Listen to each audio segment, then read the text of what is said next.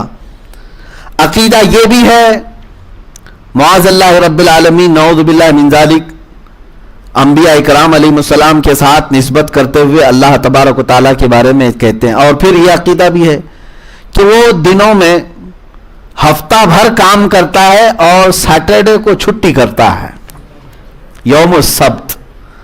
کون؟ یہ یہودیوں کا عقیدہ ہے. اسی لیے سنیچر ان کے ہاں بڑا عظمت والا دن ہے اور آج بھی چھٹی کرتے ہیں. جب ان کا خدا چھٹی پہ وہ کیا کام کریں گے؟ ان کے خدا کی بات کر رہا ہوں میں. ہمارے رب کی بات تو ہے لا تأخذہ سنۃ